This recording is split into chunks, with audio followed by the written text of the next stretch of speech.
नमस्कार बच्चों, कैसे हैं आप लोग। आज हम पढ़ने वाले हैं बच्चों क्या आचार्य हजारी प्रसाद द्विवेदी जी का जीवन परिचय। और इससे पहले साथ ही साथ हम पढ़ेंगे आज इनका साहित्यिक परिचय। तो साहित्यिक परिचय भी पढ़ेंगे और साथ साथ इनकी रचनाओं को भी पढ़ेंगे।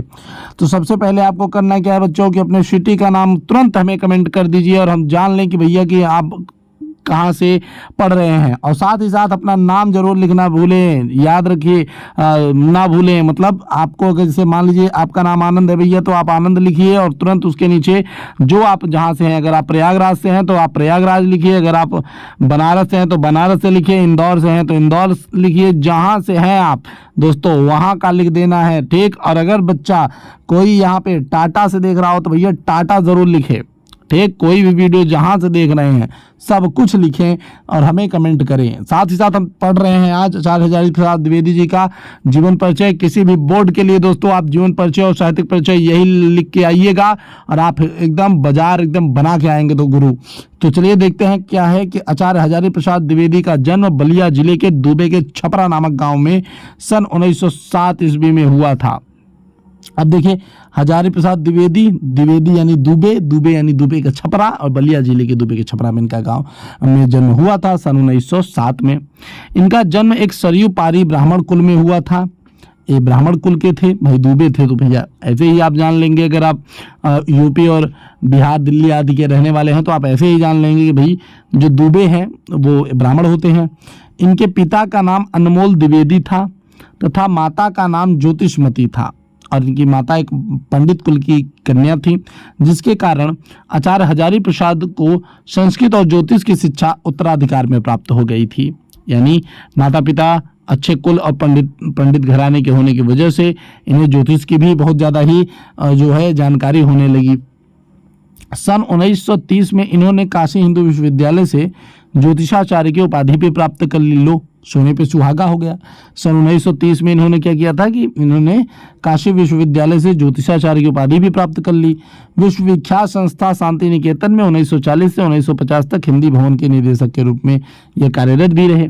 सन 1949 में लखनऊ विश्वविद्यालय में इन्होंने डीलिट की उपाधि से सम्मानित किया। मतलब 1949 में इन्हें लखनऊ विश्वविद्यालय ने इन्हें डीलिट की उपाधि भी दे दी।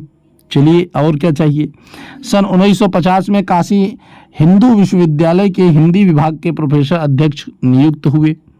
अब लीजिए, अब इसके बाद सन 1950 में क्या हुआ था इनके साथ कि काशी हिंदू विश्वविद्यालय में इन्हें हिंदी विभाग का प्रोफेसर अध्यक्ष नियुक्त किया गया। और सन 1957 में भारत सरकार की तरफ से इन्हें पद्म भूषण की उपाधि से विभूषित किया गया। यह कई वर्षों तक काशी नागरी प्रचारिणी सभा, याद रखिएगा दोस्तों, एक नंबर का क्वेश्चन बहुत तगड़ा पूछने वाला कि आचार्य हजारी प्रसाद द्विवेदी जी किस पत्रिका का संपादन करते थे। तो इसमें काशी नागरी प्रचारिणी सभा के उपसभापति, खोज विभाग के निदेशक और नागरी प्रचारिणी पत्रिका के संपादक भी रहे, ठीक। तो याद रखिएगा। इन्होंने पंजाब विश्वविद्यालय में इन्होंने क्या किया था, देखिए पंजाब विश्वविद्यालय में इन्होंने प्रोफेसर का पद भी संभाला। 18 मई सन 1979 को इनका निधन हुआ था, ठीक दोस्तों। तो ये रहा इनका जीवन परिचय। ये जो आपने अभी पढ़ा इनका जीवन परिचय रहा कि इन्होंने अपने जीवन में क्या कुछ हासिल किया और कैसे कैसे इनका जीवन व्यतीत हुआ। अब बात करते हैं दोस्तों यहाँ पर हम इनके साहित्यिक परिचय के बारे में, ठीक। तो सीधी सी बात है भैया कि डॉक्टर आचार्य हजारी प्रसाद द्विवेदी का हिंदी के लालित्य निबंधकारों में मूर्धन्य स्थान है। किसमें भैया, जब बात करते हैं कि निबंधकारों की बात करें, किसमें, जब यहाँ पे बात हम निबंधकारों के बारे में कर रहे हों तो वहाँ पर इनका बहुत ही ज़्यादा एक बेहतरीन जो देखते हैं इनका स्थान मिलता है हमें। इनके निबंधों में महाभारत, कालिदास, बाणभट्ट आदि संस्कृत का ग्रंथों की सूक्तियाँ संजोई रहती हैं। दूसरी ओर हम ये भी देखते हैं कि रविंद्र, कबीर, रज्जब, तुलसी आदि बांग्ला और हिंदी कवियों की वाणी की छटा भी दिखाई देती है, ठीक। हम जहाँ तक पढ़ते हैं इनमें तो कभी कभी अपनी संस्कृति के विस्मृत तथा मानव पतन के विषाद से, ये इतना ही नहीं, मानव पतन के विषाद से भी देखने को मिल जाता है कि कभी कभी अपनी संस्कृति के विस्मृत तथा मानव पतन के विषाद से संजीदा भी दिखाई पड़ते हैं। ठीक, देश प्रेम और मानव प्रेम का व्यापक चित्र इनके साहित्य के पटल पर दिखता है। विद्यानिवास मिश्रा जी इनके लिए लिखते हैं कि द्विवेदी जी बहुश्रुत हैं और कथा कौतुकी। आचार्य द्विवेदी की भाषा शुद्ध, परिमार्जित और सरस खड़ी बोली था। इनकी भाषा में संस्कृत और तत्सम के साथ उर्दू, फारसी और अंग्रेजी शब्दों का भी प्रयोग हुआ। इन्होंने कहावत और मुहावरों का भी प्रयोग करके अपनी कृतियों में जो है सुंदरता लाई। इनकी शैलियों में विचारात्मक, गवेषणात्मक, अव्यंगात्मक, चित्रात्मक, भावात्मक, अलंकारिक, वर्णात्मक आदि के रूप दिखाई पड़ते हैं। तो ये भैया एक बहुत ही मल्टी टैलेंटेड टाइप के कवि रहे अपने लाइफ के अंदर। इस तरीके से इनका जो है चित्रण आज देख रहा है। ठीक, अब यहाँ से हम देखते हैं कि इनकी रचनाएं क्या हैं। तो रचनाओं में सबसे पहले इतिहास के बारे में बात कर लेते हैं। तो इतिहास के बारे में इन्होंने क्या लिखा, तो हिंदी साहित्य का आदिकाल और शाही हिंदी साहित्य की भूमिका। निबंध संग्रह में इन्होंने लिखा अशोक के फूल। उसके बाद इन्होंने कुटज, विचार प्रवाह, विचार वितर्क, कल्पलता के लेखक कौन है, बहुत पूछा जाता है।